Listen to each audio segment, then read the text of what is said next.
একটা একটা শিবির ধরে ধরে জবাই করে। হঠাৎ করে হাসনাত আবদুল্লাহ ছাত্র শিবির এবং ছাত্রদলকে নিয়ে অসাধারণ কিছু কথা বললেন। এই কথাগুলো আগামী দিনের ছাত্র রাজনীতিতে খুবই প্রভাব ফেলবে। তো বন্ধুরা, আপনি হাসনাত আবদুল্লাহর এই মন্তব্যকে কিভাবে দেখছেন কমেন্ট করে জানাতে ভুলবেন না। একটা একটা শিবির ধরে ধরে জবাই করে। আমরা ভাবছি কি আমাদের আন্দোলন শেষ হয়ে গিয়েছে, আমাদের সংগ্রাম শেষ হয়ে গিয়েছে। আমাদের এই জায়গা হচ্ছে ভুল একটা কনসেপ্ট, এবং এই কনসেপ্টটাকে আমরা দেখছি ফুয়েলিং করছে বিভিন্ন রাজনৈতিক দল। আপনাদের একটা জায়গায় দেখা যাবে কি, আমরা এই যে রাজনৈতিক দলগুলো মতের ঊর্ধ্বে উঠে আমাদের দেখেন বিএনপি গত 16 বছর ধরে যেইভাবে আপনার ফেসিস গভর্নমেন্টের এগেনস্টে একটা প্রতিরোধ করেছে, সেটা তাৎপর্যপূর্ণ। নিশ্চয়ই এটা নিঃসন্দেহে এই ধরনের রেজিস্ট্যান্স অন্য কোনো রাজনৈতিক দল বিগত সময় দেখিয়েছে কিনা সেটা হচ্ছে আমাদেরকে সার্চ করে দেখতে হবে। কিন্তু বিএনপি সেই জায়গায় নিঃসন্দেহে একটি তাৎপর্যপূর্ণ ভূমিকা রেখেছে, জামাত তাৎপর্যপূর্ণ ভূমিকা রেখেছে। শিবির এবং জামাতকে ডিহিউম্যানাইজ করে ফেলা হয়েছে।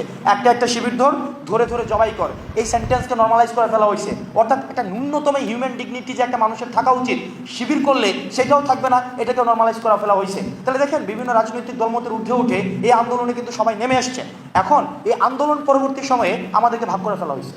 এটা খুবই একটা ডিস্ট্রাকশনের সময় আমরা সবাই একসাথে চলে আসছিলাম, এখন কনস্ট্রাকশন যখন হবে তখন আমরা আলাদা করে ফেলা হয়েছে। যেমন 47 পরবর্তীতে এটা হয়েছে, 71 পরবর্তীতে এটা হয়েছে, 90 পরবর্তীতে এটা হয়েছে। এখন আপনি সিদ্ধান্ত নেবেন এই সেপারেট হয়ে যাওয়ার সুফল এটা কি আমাদের জন্য রাষ্ট্রীয় কাঠামোতে ইতিবাচক নাকি নেতিবাচক।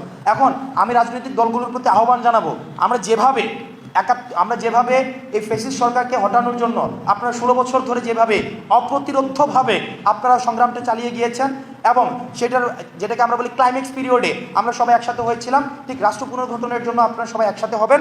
এবং একসাথে হয়ে আমাদের অতীতের যেই স্টিগমা কালচার আছে, স্টিগমাটাইজ কিছু ফসিলাইজ কিছু কালচার আছে, এই কালচারের ঊর্ধ্বে উঠে আমরা নতুন ধারার যে রাজনীতি বিনির্মাণের আমরা চেষ্টা করছি, এই রাজনীতির বিনির্মাণ আপনাদের ছাড়া কখনোই সম্ভব না, এবং ঐক্য যদি আমরা না থাকি কখনোই সম্ভব না। সুতরাং আমাদের সমন্বিত কার্যক্রম লাগবে, এবং আন্দোলনের যে দ্বিতীয় ধাপটি রয়েছে এই যে রাষ্ট্র পুনর্গঠন, এই রাষ্ট্র পুনর্গঠনের আমাদের ঐক্যবদ্ধ ভূমিকা লাগবে।